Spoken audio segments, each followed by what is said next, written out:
Gloria al Señor. Capítulo 20 del libro del Evangelio de Juan. Gloria al Señor. Versículo 21. Vamos a leer las escrituras. En el nombre del Padre, Hijo y Espíritu Santo. Vamos a leerla. Entonces Jesús les dijo otra vez: paz a vosotros. Como me envió el Padre, así también yo los envío. Y habiendo dicho esto, sopló y les dijo: recibid el Espíritu Santo. A quienes remitiereis los pecados, les son remitidos, y a quienes se los retuviereis, les son retenidos. Amén. Gracias, Señor, por tu palabra. En el nombre de Jesús. Amén. Y amén. Puede ocupar su asiento. Yo quiero ministrar con el tema en esta mañana: el misterio de la regeneración. Es el tema con el que voy a exponer.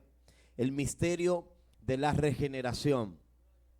Es el tema con el que nosotros vamos a tomar como base para poder exponer lo que el Señor nos ha permitido recibir. El misterio de la regeneración. Cuando hablamos de regeneración, tenemos que irnos siempre al contexto de lo que es el tema. Y la regeneración tiene que ver con acción y efecto de regenerar, de recuperar, de rehabilitar, de restablecimiento, de renovación, de corrección, de enmienda o reeducación. O sea, es prácticamente una reforma, es una modificación. Y tomo como base principal el Evangelio de Juan, el capítulo 20, porque el capítulo 20 del Evangelio de Juan es uno de los capítulos históricos que iba a marcar precedente entre la vida de los discípulos y de la iglesia del primer siglo. Quien escribió este Evangelio se le atribuye a Juan, el discípulo amado. Se le atribuye a él, que es el hombre que Dios utilizó para que pueda escribir estos escritos. Este evangelio fue escrito alrededor del 80 al 95 después de Cristo. El tema principal de este evangelio es Jesús, el Hijo de Dios. Ese es el tema principal. A diferencia de los tres primeros evangelios, a los cuales se le llaman los evangelios sinópticos, Juan da una perspectiva diferente y una mirada al campo diferente a como lo dan el evangelio de Mateo, el evangelio de Marcos y el evangelio de Lucas. Ambos presentan a Cristo de distinta forma, pero hay un objetivo principal, que es hablar de las grandezas, de la evidencia y de la trayectoria del ministerio de nuestro Señor Jesucristo aquí en la tierra. En el capítulo 20 del Evangelio de Juan, que fue el que tomé, vemos que es una parte muy importante de la historia de la iglesia. Número uno, Cristo ya había sido crucificado. Número dos, ya había sido resucitado. Cuando nosotros vamos al trasfondo de este evangelio, nos damos cuenta que Juan es el único entre los cuatro evangelios que relata el ministerio de Jesús, tanto en Judea como en Jerusalén, y no omite otros, sino que los evangelios, los tres primeros evangelios, se enfoca específicamente en la trayectoria, en el desarrollo del ministerio de Cristo. Recuerde que el ministerio de Cristo constó tan solamente con 3 años. El ministerio de Cristo duró 3 años en la tierra. Cristo tomó a 12 discípulos, y estos 12 discípulos eran la primera iglesia que le había levantado en el tiempo de su ministerio. El propósito principal de este evangelio es que Juan declara en el capítulo 20, versículo 31, su propósito para escribir, y esto es para que crean a Jesús, que es el Cristo, el Hijo del Dios viviente. Juan en su escrito no busca otra cosa más que manifestar y revelar a Cristo como el Hijo del Dios viviente. En el capítulo 1, versículo 1 del Evangelio de Juan,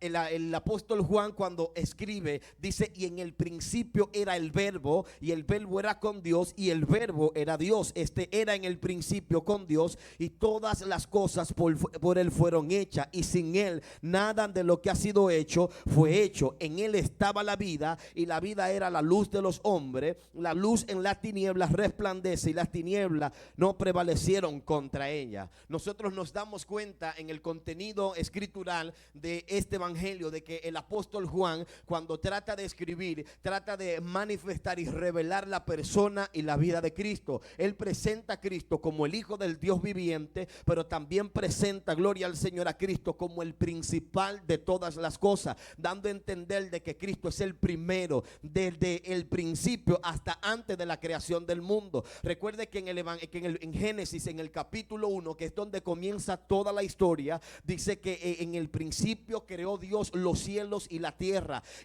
estaba desordenada y vacía, y el Espíritu de Dios se movía sobre la faz de las aguas. Y usted se da cuenta que cuando Dios comienza a crear, lo hace por medio de ¿qué? De la palabra, y Cristo es la palabra para verbo, en lo que tiene que ver con el evangelio de Juan, es la palabra acción, gloria al Señor. Y Juan dice que en el principio era la acción, era el verbo. Cristo es el verbo y es la acción, pero Cristo también es la palabra. En el libro de Hebreo, capítulo 11, versículo dice en el versículo 2 que por la palabra fueron creadas todas las cosas, que por la palabra fue hecho el universo y todo lo que nosotros vemos, y que por medio de la palabra, que es Cristo, todo fue manifiesto, gloria al Señor. ¿Y por qué tomo como base principal en el evangelio de Juan, en el capítulo 20, versículo 21? Y es que Jesús se le aparece a sus discípulos en una reunión después de él haber sido resucitado. Cuando nosotros nos vamos a los evangelios, a los tres primeros evangelios,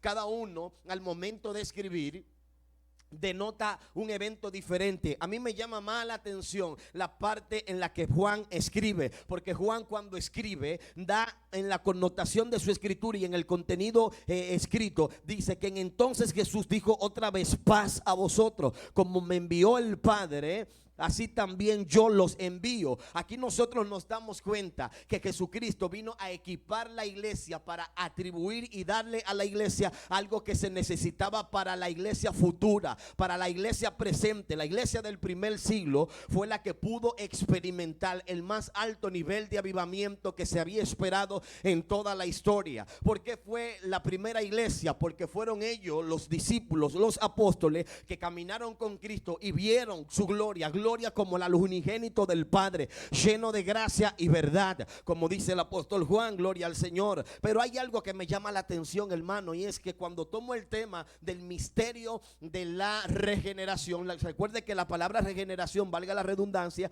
tiene que ver con recuperación, tiene que ver con nacimiento, tiene que ver con volver a hacer las cosas nuevas. ¿Y por qué yo tomo esta parte? Y es que en el principio, cuando Dios formó al hombre, cuando Dios le dio al hombre, aleluya, las directrices, en el capítulo 2, versículo 7 del libro de Génesis, recuerde que en el versículo 7 Dios, aleluya, tomó la iniciativa de crear al hombre. Entonces Dios dijo al hombre, cuando Dios lo formó, dice que formó al hombre del polvo de la tierra y sopló en su nariz aliento de vida, y fue el hombre un ser viviente. Cuando nosotros hacemos una comparación de este texto con el otro, tendremos que darnos cuenta que Cristo está devolviendo algo al hombre que el hombre había perdido en el principio. El hombre, cuando fue creado, aleluya, se le entregó responsabilidad, se le entregó una autoridad de gobernar. Al hombre se le entregó, gloria al Señor, la atribución de poder gobernar y ejercer dominio sobre la tierra. El hombre, en el estado original que Dios lo estableció, aleluya, Dios le dio gobierno, unción de gobierno. Dios le dio autoridad al hombre para que el hombre pueda subyugar la tierra, para que el hombre pueda gobernar la tierra, para que el hombre pueda dirigir la tierra. Al hombre se le facultó en el principio para que el hombre pueda tomar el control de todas las cosas. Sin embargo, el hombre, después de Dios haberle dado la palabra, el hombre, Dios le dijo en el versículo 15 del capítulo 2 de Génesis: tomó pues Jehová Dios al hombre y lo puso en el huerto de Edén para que lo labrara. ¿Para qué?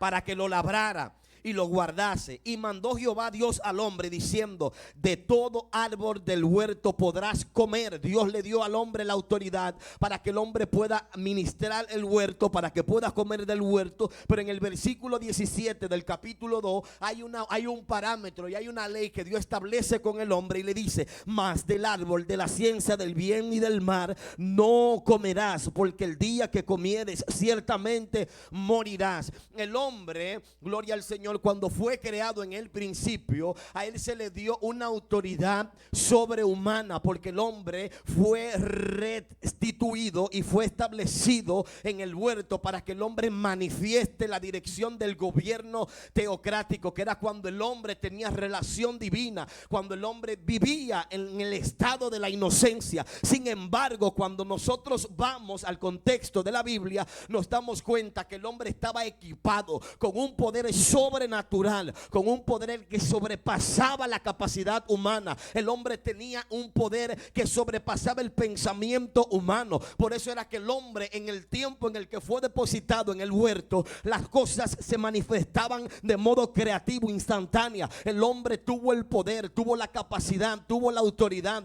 El hombre tuvo el gobierno para poder manifestar todo lo que Dios le había entregado. O sea, Dios le dio el poder al hombre para que el hombre también pueda ponerle nombre a todas las aves del cielo, a todos los animales del campo, a todas las especies que estaban debajo de la tierra del mar. Gloria al Señor. Como el hombre tenía esta autoridad, como Dios le había entregado todo al hombre. Gloria al Señor. Y esta autoridad y este gobierno que Dios le había entregado, este poder que le había concedido Dios al hombre en el principio, no era tan solamente para Adán. Esto era algo que también era para nosotros. Gloria al Señor. Esto era también una autoridad que se le había dado al hombre. La palabra para gobierno, o la palabra que yo quiero emplearle, es la palabra Malkut. La palabra Malkut tiene que ver con gobierno de peso y de poder. Aleluya. Hay algo que me impresiona en las escrituras, y es que la escritura, aleluya, nunca deja a vacía el fundamento que estamos estableciendo. Si yo le digo que Dios le dio el poder al hombre y le dio la autoridad para que el hombre gobierne la tierra, en el capítulo 8 del libro de los Salmos, que es Teilín, gloria al Señor, cuando vemos en el versículo 3 como el salmista David, inspirado por Dios, no sé cómo, en qué momento estaba situado David, yo no sé en qué estado estaba David, pero el hombre fue inspirado por el mismo Espíritu de Dios a tal nivel que cuando vio la creación comenzó a exaltar la grandeza del Padre. Si David tenía algo, hermano, era que David, gloria al Señor, era un hombre que tenía conexión con el Padre, y su conexión le hacía entender, y Dios le revelaba a él las grandezas de sus maravillas. Por eso es que cuando voy al capítulo 8 del libro de los Salmos, versículo 3, veo como David comienza a expresar y a manifestar la hermosura y la grandeza de Dios a través de la naturaleza. Y el versículo 3, el salmista David dice estas palabras, y me gusta porque atribuye y revela algo que el hombre tenía y que había perdido. Dice: cuando veo tus cielos, obra de tus dedos, la luna y las estrellas que tú formaste. Escuche bien, David se está viendo, gloria al Señor, la creación como grandeza del poder, de la autoridad y la majestad del Padre. Y cuando él ve esto, dice: cuando veo tus cielos, obra de tus dedos, y la luna y las estrellas que tú formaste, digo, escuche bien, que es el hombre para que tengas de él memoria, o el hijo del hombre para que lo visite. Escuche esta pregunta que David se hace, gloria al Señor, en el versículo 4. Digo, ¿qué es el hombre para que tengas de él memoria, y el hijo del hombre para que le visites? Gloria al Señor. Le has hecho poco menor que los ángeles. No es que lo está menospreciando, hermano, sino que le ha hecho poco menor. Usted sabe lo que está diciendo, que le ha hecho poco menor. Es que había una diferencia entre el hombre y los ángeles. Los ángeles solamente están asignados a servir. Los ángeles están asignados a llevar mensaje. Los ángeles están asignados específicamente a obedecer la voz de Dios para un mandato o algo en específico. Pero al hombre se le dio una autoridad diferente. Al hombre no se le dio autoridad de llevar mensaje. Al hombre no se le dio la autoridad, gloria al Señor, en este contexto de dar un mensaje o servir. Al hombre se le dio la autoridad para gobernar. Al hombre se le dio la autoridad en el estado en el que Dios lo estableció, para gobernar, para establecer, para manifestar el reino de Dios en la tierra. ¿Cuántos dicen amén? ¿Cuántos están aquí? ¿Cuántos están aquí? De modo que tenemos que entender que el hombre es el único ser que tiene el poder y la capacidad de poder hacer las cosas diferentes a todo lo creado. En la creación todo tiene una función. Los animales tienen una función y es multiplicarse, pero los animales están limitados a multiplicarse y a llenar la tierra. Todos los animales tienen eso. Ahora, la naturaleza, los árboles, la atmósfera, la biosfera, la costera de los cielos, las estrellas, el sol, la luna, tiene una función. Cada uno tiene una función. La luna tiene una función. El sol tiene una función. Los árboles tienen una función. La función de la luna es que lumbrera de noche. Aleluya. La función del sol es la lumbrera del día. Aleluya. Los cielos, las nubes tienen una función y es, aleluya, que sean evaporadas a causa del calor y el vapor del sol para poder, aleluya, provocar lluvia y rociar la tierra. Pero también la naturaleza, los árboles tienen una función y es que son los pulmones de la tierra, gloria al Señor, que su función es emitir o provocar el aire, aleluya, y el oxígeno. Pero el hombre tiene una función diferente, y la función diferente en el hombre era que el hombre tenía el poder de gobernar no solamente lo que estaba en la tierra, sino también encima de la tierra. Por eso es que cuando José, aleluya, se paró y le dijo: oh luna, detente en Gabaón, alguien está aquí, gloria al Señor. El hombre, aún en el estado caído adámico, tenía el poder de darle orden a la luna y al sol para que se detenga. El hombre tenía el poder de hacer que la naturaleza le obedezca. Si no, cuando usted va y ve la vida de Elías, cuando Elías se presentó ante Acab, y le dijo: ve y sube allá al monte de la decisión, vete tú adelante. Dice que cuando él iba, dice que la mano de Dios llevó a Elías, y Elías andaba a pie, pero la mano de Dios lo llevó a aquel lugar. Y cuando acá llegó a aquel lugar, ya hace rato que Elías estaba en aquel lugar. Elías también gobernaba en parte la naturaleza. ¿Por qué? Porque Elías le daba orden al fuego. Elías le daba orden a la lluvia. ¿Alguien está aquí? ¿Cuántos están aquí? Pero cuando yo voy al texto del libro de los Salmos, dice: digo, ¿qué es el hombre para que tengas de él memoria? Y el hijo del hombre para que lo visites. David se hace esta pregunta, y es viendo que en su estado caído, porque todos, después que Adán pecó, todos entramos en una naturaleza caída. Esa es la naturaleza caída. Desde que el hombre cayó hasta el día de hoy, todos operan en una naturaleza caída. En el estado en el que Adán fue depositado antes de la caída, era la naturaleza divina. Por eso es que el apóstol Pedro, cuando escribe, dice que nosotros somos copartícipes de la naturaleza divina. Lo que se manifiesta en lo divino, también nosotros participamos de su manifestación divina. Y el salmista David, cuando hace esta pregunta, oiga la palabra que Dios le permite a David, aleluya, lo que permite que él pueda entender. No sé en qué locura estaba David, y le dice: le has hecho poco menor que los ángeles, y lo coronaste de gloria y de honra. Aleluya, le hiciste señorear sobre las obras de tus manos. Aleluya, todo lo pusiste debajo de sus pies. Aleluya, ovejas y bueyes y todos, y asimismo las bestias del campo, las aves de los cielos y los peces del mar. Todo cuanto pasa por los senderos del mar. David está expresando que el hombre manifestaba una autoridad divina, que el hombre manifestaba una autoridad sobrenatural, que el hombre manifestaba, gloria al Señor, lo que nosotros le llamamos el reino. El reino de Dios no tiene que ver con ropa. El reino de Dios no tiene que ver con finanzas. El reino de Dios no tiene nada que ver con lo corruptible. El reino de Dios es incorruptible. Y el reino de Dios, para ser manifiesto por medio de alguien, ese alguien tiene que caminar según la mentalidad del reino. ¿Cuántos están aquí? Se me están poniendo serios. ¿Cuántos están aquí? ¿Cuántos están aquí? Sin embargo, Dios le dio parámetro al hombre. Creo que en otra ocasión había hablado de este contexto, y es que la ley de Dios siempre ha existido. Hay 7 conceptos que fueron concebidos por el Padre, según los historiadores, según los judíos pensantes. Ellos hablan de 7 conceptos de que fueron concebidos. Pero entre ese concepto estaba la Torá. La Torá, que es la ley de Dios, que es la instrucción, que es la doctrina, que es la enseñanza, fue concebida por el Padre. ¿Con qué objetivo? Para que el hombre pueda ser direccionado a través de la ley de Dios. Y en el versículo 17, Dios le entrega función, poder y reino al hombre, pero también le puso parámetros. Porque al hombre hay que ponernos, a nosotros hay que ponernos parámetros. ¿Tú sabes por qué a nosotros hay que ponernos parámetros? Porque muchas veces nosotros, cuando portamos gloria y somos usados por Dios, creemos que nosotros somos seres divinos, que nosotros somos gente con varitas, aleluya, mágicas, que hacen que las cosas sucedan. Alguien está aquí, gloria a Dios.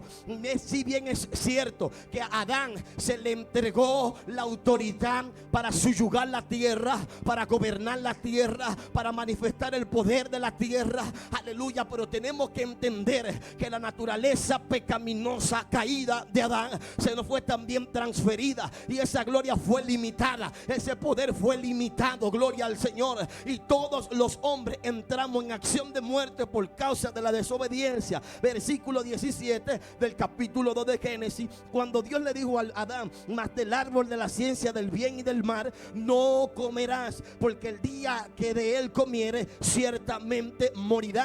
En este texto vemos que Dios le da instrucción, le da la ley, le dice no coma del árbol, pero también le dice si come del árbol, le está diciendo cuáles son las consecuencias: vas a morir.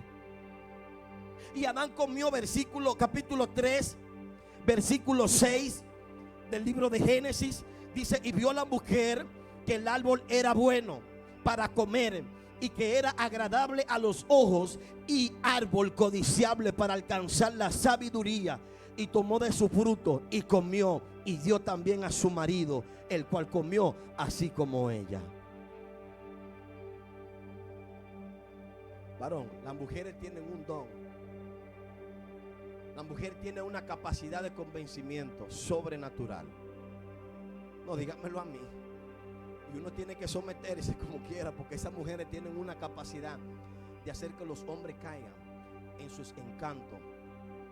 Aquí vemos que esta mujer usó el don que Dios le había atribuido, le dio mal uso al don. Aunque cuando leemos el versículo 6 de que Dios le dio, que vio la mujer que el árbol era bueno para comer, cuando habla de que era bueno para comer, no era que era delicioso, sino que estaba atrayendo su atención de una manera sobrenatural. Porque lo codiciado es aquello que es prohibido. Lo prohibido es lo codiciado. ¿Cuántos están aquí? Lo que es prohibido es lo que le llama la atención a la gente. Nosotros tenemos luchas internas, las cuales nosotros muchas veces tenemos que abstenernos, porque sabemos que si nosotros sucumbimos a esos deseos, no necesidades, sino deseos, porque las necesidades son vitales, pero los deseos no son vitales. Los deseos están ligados con el alma. Sin embargo, las necesidades tienen que ir más allá, porque tiene que ver con lo espiritual. Cuando las necesidades del espíritu son reveladas en nuestras vidas, aún para concebir aquellos que son necesarios en nuestras vidas, tenemos lucha. Lo más difícil de concebir, aleluya, o de obtener son las necesidades, pero lo codiciado, lo deseable, lo apetitoso a la carne es lo más fácil de agarrar. Pero lo más fácil de agarrar es lo que puede provocar que se detenga el propósito de Dios en tu vida. Alguien que está aquí, lo que desea mi carne y lo que yo quiero muchas veces puede frenar el propósito de Dios en mi vida. Aleluya, nosotros no podemos dejarnos, aleluya, sucumbir. No podemos dejar de atraernos por las cosas vanas, por las cosas pecaminosas, perecederas, porque las cosas perecederas son los únicos recursos que Satanás utiliza para desviarnos a nosotros del propósito de Dios. Si hay algo que puede detener a un hombre y la mujer, aleluya, solamente es la desobediencia y el mal. Pero cuando hay un hombre y una mujer decidido a alcanzar lo que Dios ha establecido y ha señalado para su vida, nada lo detiene. Lo que le apetece a la carne, él dice no. Por eso es que el salmista, gloria al Señor, aquí denota algo muy fuerte y que habla de la unción del gobierno y del poder que Dios le había atribuido. Pero también tenemos que entender que el el poder y la capacidad de reino y gobierno que Dios le entregó a Adán se cayó por causa de la desobediencia. Y por eso es que Romanos, cuando el apóstol Pablo habla en Romanos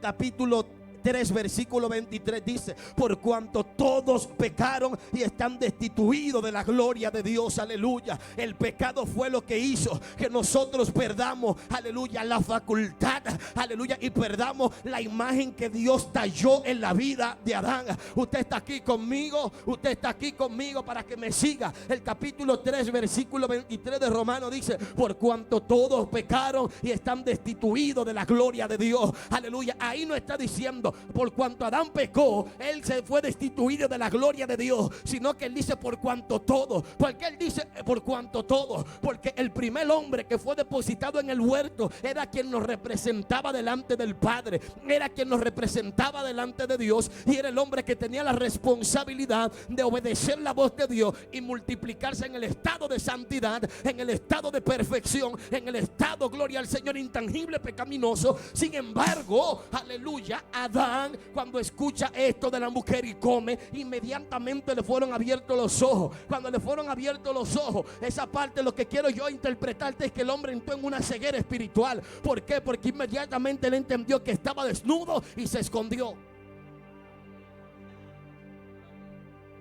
El pecado es lo que nos desnuda delante de Dios.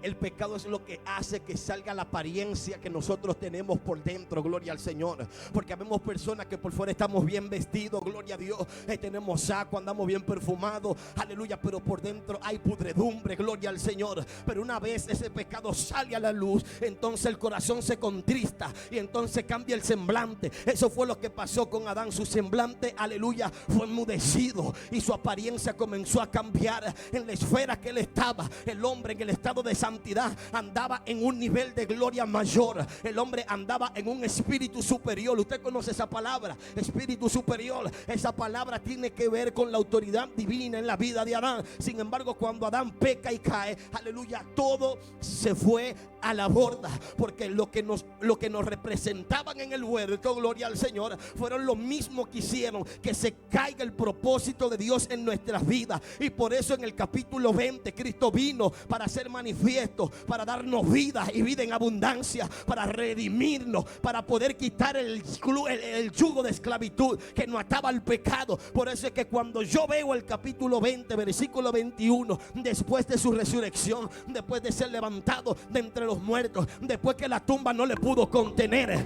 porque el único que pudo romper, aleluya, con el paradigma de la resurrección se llama Cristo, el único Rey de reyes y Señor de señores, aleluya, que la tumba tuvo que vomitarlo, que la tierra no pudo contenerlo, así como, aleluya, el hombre, aleluya, que cayó en el pez, Jonás, en el vientre del pez, fue vomitado al tercer día. Dice la Escritura: es necesario que el Cristo sea vomitado por la tierra. Aleluya, aleluya. Diga conmigo: regenerado. Diga conmigo: regenerado. Regenerado tiene que ver con un nuevo nacimiento. Ya nosotros estábamos muertos por causa del pecado, y esa muerte había traspasado de hombres a hombres, de generación en generación. Todavía en la ley los hombres operaban en la dimensión de muerte sin darse cuenta, porque Dios no creó al humano para que el hombre tenga limitaciones al entrar a su presencia. El hombre fue creado para habitar eternamente en la presencia de Dios. El hombre fue diseñado para habitar eternamente en la dimensión de la presencia del Padre. Y por eso es que en el capítulo 3, recuerda la historia de Nicodemo, que se le acercó de noche a Jesús. En el libro de Juan, en el evangelio de Juan, dice que este hombre fue de noche y le dijo: Rabí, no hay nadie en esta tierra que haga lo que tú estás haciendo si Dios no está con él. ¿Quién fue Nicodemo? Nicodemo fue un principal de la sinagoga. Nicodemo fue un estudioso de la ley. Nicodemo tenía conocimiento de la ley. Y parece que Nicodemo se le estaba, aleluya, asoplando algo, como dicen, asoplando, no soplando, asoplando algo en su oído. Y parece que él tenía incógnita, el hombre tenía ciertas inquietudes. y está viendo que lo que está hablando este hombre está más allá de lo que a ellos le habían enseñado. Porque lo que Dios manifiesta en su palabra y lo que Él tiene para nosotros están más allá de nuestras capacidades, están más allá de lo que a nosotros nos enseñaron. Gloria al Señor. A Nicodemo se le enseñó que él tenía que estudiar la ley, que él tenía que ir al muro de las lamentaciones a orar y que él solamente iba a meditar en la ley. Pero parece que a Nicodemo no le habían enseñado de que había de venir un Mesías que iba a quitar el yugo de esclavitud de la humanidad. Parece que a él no le habían expresado o enseñado en la sinagoga de un Mesías que había hablado Isaías, aleluya, que había hablado de uno que dice el capítulo 9 del libro del profeta Isaías, aleluya, un niño nos es nacido y un niño nos es dado, el principado será sobre su hombro y llamará su nombre, aleluya, Emmanuel, consejero. Alguien que está aquí, parece que a él no le habían enseñado esa parte, pero también sabía Nicodemo que había algo que tenía que ver con el Mesías. Y él le dijo: no hay nadie que venga a hacer todo lo que tú estás haciendo si no viene Dios con él. Y usted sabe cuál fue la palabra de Cristo, gloria al Señor. Nicodemo, Nicodemo, de cierto te digo que para entrar al reino de los cielos es necesario que nazca de nuevo, es necesario que vuelva a nacer. Y Nicodemo le dijo: ok, entiendo el nacimiento, pero ¿cómo puede un hombre volver a entrar en el vientre de su madre? Explícame este asunto, tú que lo sabes todo. ¿Cómo un hombre tiene el poder para nacer de nuevo y entrar en el vientre? Y Jesús le dijo: sencillo, es necesario que el hombre nazca de agua y de espíritu. Cuando el hombre experimenta el nuevo nacimiento, su mentalidad cambia, su corazón cambia, su vida cambia, su forma cambia, su familia cambia, todo en su entorno cambia, porque el nacimiento que habla Cristo no es un nacimiento humano, sino un nacimiento de espíritu. Cuando el hombre es regenerado, que es la palabra, es renovado, es reformado, entonces su mecanismo de vida comienza a caminar y a vivir de una forma diferente. A su nombre. ¿Cuántos están aquí? ¿Cuántos están aquí? En otras palabras, la regeneración, que es el segundo nacimiento, está relacionado con una frase bíblica: nacer de nuevo. Nuestro segundo nacimiento, que vino inmediatamente, Cristo vino y nosotros le recibimos. Capítulo 1 del Evangelio de del Evangelio de Juan, perdón. Dice en el versículo 10: a los suyos vino y los suyos no les recibieron. ¿A quién él está señalando? A los suyos vino. Se está hablando de su pueblo, de los judíos. A los suyos vino y los suyos no les recibieron, mas a todos los que les recibieron. ¿Cuáles son esos todos que les recibieron? Está hablando de los griegos, está hablando de los medos, está hablando de los persas, está hablando de los dominicanos, está hablando de los puertorriqueños, está hablando de los americanos, de los españoles, de los africanos, de toda raza. Mas a todos los que les recibieron, a los que creyeron en su nombre, les dio la potestad de ser hechos hijos de Dios. ¿Cuántos somos hijos de Dios? ¿Dónde están los hijos de Dios? Entonces, el hombre en su estado original era difícil de identificarlo, porque el hombre había perdido el estado original por causa de la desobediencia. Sin embargo, Cristo, después de ser crucificado, recibiendo muerte y muerte de cruz, dice que él, en la reunión de los discípulos, se le apareció a ellos algo sobrenatural, algo que marcó pauta, algo que marcó la diferencia entre la iglesia del primer siglo. La iglesia del primer siglo es la iglesia primitiva, la cual nació cuando Cristo seleccionó a los 12, pero fue equipada en el capítulo 20, versículo 21. Aún estando ellos reunidos, Jesús les dijo otra vez: paz a vosotros.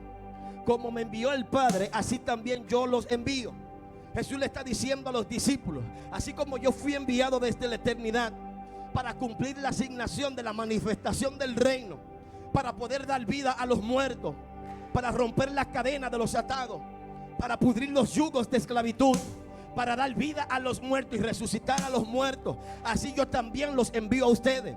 Jesús está diciendo: el Padre me envió a cumplir con una asignación a la tierra, y así como yo fui también enviado a la tierra para hacer cumplir el propósito de Dios, así también yo los envío a ustedes. Jesús no anda improvisando con la iglesia del presente siglo. Él sabe que la iglesia tiene la herramienta, él sabe que la iglesia tiene los recursos, que tiene la capacidad, que tiene el poder para hacer que el reino de Dios sea manifiesto.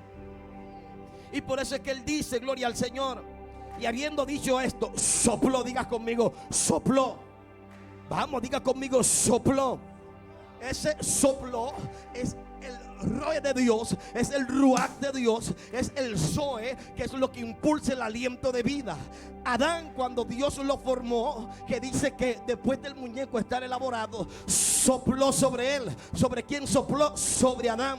Ahora, lo que Dios sopló en Adán no fue cualquier cosa. Eso fue lo que le dio vitalidad, eso fue lo que le dio funcionamiento. La iglesia estaba estática después de la caída de Adán.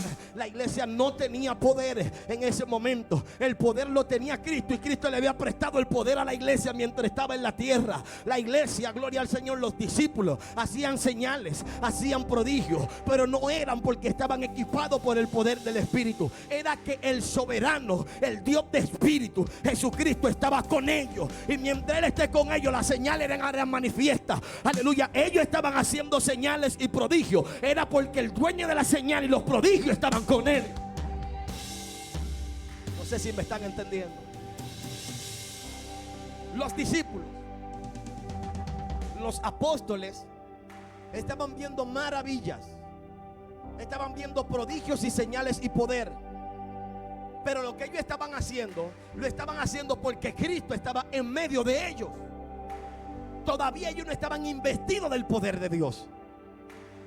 Si usted se da cuenta, ellos fueron en una ocasión ante Cristo y le dijeron: Señor, sorprendido, en tu nombre se nos están sujetando los demonios, en tu nombre se están sanando los enfermos, en tu nombre los yugos se están pudriendo, en tu nombre las cadenas se están rompiendo, en tu nombre estamos viendo maravilla y poder. Aleluya. Y Jesús le dijo: oh, muy bien, bien claro. Aleluya. No se sorprendan más bien de esto, más bien sorpréndanse cuando su nombre esté inscrito en el libro de la vida. Las señales y los prodigios, aleluya, no son lo que salvan a los hombres. Las señales y los prodigios son el poder que Dios le concedió a la iglesia para que los que están enfermos, para los que están en esclavitud, puedan entender que la iglesia de Cristo en esta tierra tiene poder. Diga conmigo: tengo poder. No, diga conmigo: tengo poder. En la regeneración, que es a donde quiero llegar y quiero estacionarme, Jesús le dijo a ellos en la parte B del versículo 22: recibid al Espíritu Santo. Recibid al Espíritu Santo. A quienes remitiereis los pecados, les son remitidos, y a quienes se los retuvieren, les son retenidos. Aquí en este texto, ellos no están recibiendo el poder de la investidura. El poder de la investidura aconteció en el libro de los Hechos. Aquí se le está entregando una autoridad diferente. Aquí a la iglesia se le está equipando.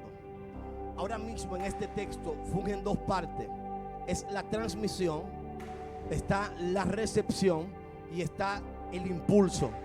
Los discípulos estaban recibiendo una autoridad, todavía no estaban investidos del poder. Hay muchos que interpretan este texto y dicen que aquí fue que ellos fueron investidos del poder. No, aquí ellos fueron equipados de una autoridad. A ellos se les delegó una autoridad delegada que no se le había delegado a nadie. Una autoridad que es sobrehumana. y le dice: recibid el Espíritu Santo.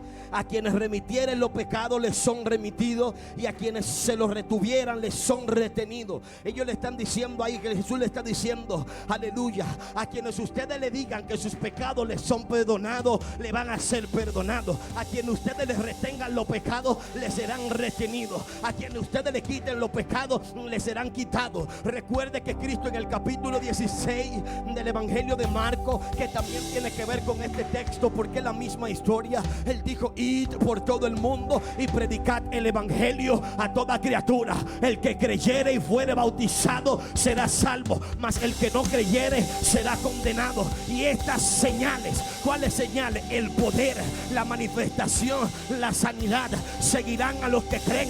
En mi nombre echarán fuera demonios, aleluya, pondrán la mano sobre los enfermos y sanarán, aleluya, comerán cosas mortíferas y no le harán daño. Alguien puede entender que la iglesia del presente siglo opera en la dimensión de la autoridad del Hijo, que le fue quitada a Adán, pero fue concebida por el Hijo del Padre. No, yo voy a hablar algo más serio. El apóstol Pablo habla, gloria al Señor, en Romanos capítulo 5 versículo 17 en adelante. Dice que el primer Adán, escucha bien, pues si por la transgresión de un solo, que es el primer Adán, reinó la muerte, mucho más reinarán en vida por uno solo, Jesucristo, los que reciben la abundancia de la gracia y el don de la justicia. Cristo nos entregó y nos equipó a nosotros de lo que nosotros habíamos perdido. La aparición del capítulo 20 versículo 21 en adelante está diciendo que lo que nosotros perdimos a causa del pecado será recibido por causa del Hijo. Cristo no tapa el pecado como hacían en el antiguo pacto. Los sacerdotes en el antiguo pacto cubrían la falta, cubrían el pecado, y por eso era que tenían que sacrificar de año en año, de tiempo en tiempo. Tenían que venir de modo eventual a sacrificar por el pecado del pueblo y por el de ellos también. ¿Alguien está aquí? Pero Hebreos habla y dice que nos ha venido un sumo sacerdote según el orden de Melquisedec. Aleluya. ¿Quién fue Melquisedec? Melquisedec fue el rey de Salem. ¿Salem de dónde? Jerusalén. La palabra Salem tiene que ver con el reino incorruptible. ¿Quién fue Melquisedec? Melquisedec fue un personaje histórico. Dicen que fue una teofanía, fue una manifestación divina que vino a la tierra para revelar un principio. Melquisedec vino a la tierra para revelar el principio de que el reino de Dios no es de esta tierra, porque el reino de esta tierra es corruptible, perecedero y engañoso. Pero Melquisedec vino a romper un patrón y un principio sacerdotal que estaba revelando que Cristo había venido según el orden de Melquisedec. Cristo cumplió el papel, aleluya, de rey soberano. Él vino como sumo sacerdote, aleluya, pero también vino como cordero. Cristo no solamente vino como sumo sacerdote, sino como cordero. Los sacerdotes tenían que buscar holocaustos, sacrificios, palomas, bueyes. Tenían que buscar con qué sacrificar. Pero Cristo, aleluya, fungió el papel de sacerdote y el papel de holocausto. Wow, Dios mío. Cristo fungió el papel como sumo sacerdote, pero también fungió el papel como el Cordero de Dios que quita el pecado del mundo. Impresionante. Y lo que nosotros perdimos por el primer Adán se nos fue concedido por el postrer Adán. Por eso es que Romano, cuando Pablo escribe en el versículo 18 dice: así que como por la transgresión de uno vino la condenación a todos los hombres, de la misma manera por la justicia de uno vino a todos los hombres la justificación de vida. ¿Cuántos somos regenerados? ¿Cuántos somos regenerados? Porque así como por la desobediencia de un hombre los muchos fueron constituidos pecadores, así también por la obediencia de uno los muchos serán constituidos justos. A esto en la teología se le llama el pecado representativo y la redención representativa. El pecado representativo es el papel que jugó Adán en el huerto de Edén, que es quien nos representó delante del Padre, quien fue que rompió e invalidó el pacto, quien fue que entró el pecado por causa de su desobediencia, pero por causa de aquel que es la redención representativa, que es Cristo, quien nos representó en el madero, y que todas las actas y todos los decretos que nos eran contrarios, Él lo tomó, lo llevó a la cruz y lo exhibió públicamente ante todo principado, ante toda potestad y toda acta y decreto que nos eran contrarios.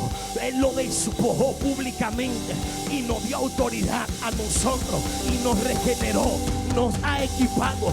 Yo no tengo que esperar que alguien se pare aquí para decirme: tienes el poder, tienes la autoridad. Hace tiempo que ya tú tienes el poder y la autoridad. Lo que hace falta es que alguien active lo que Dios le entregó. ¿Alguien está aquí? Wow, Dios mío. Ponte de pie. Ponte de pie. Ponte de pie. En la espera y en el tiempo que estamos viviendo, nosotros tenemos que entender que nosotros no estamos llamados a jugar a ser creyentes ni a ser cristianos. Nosotros estamos viviendo los tiempos finales.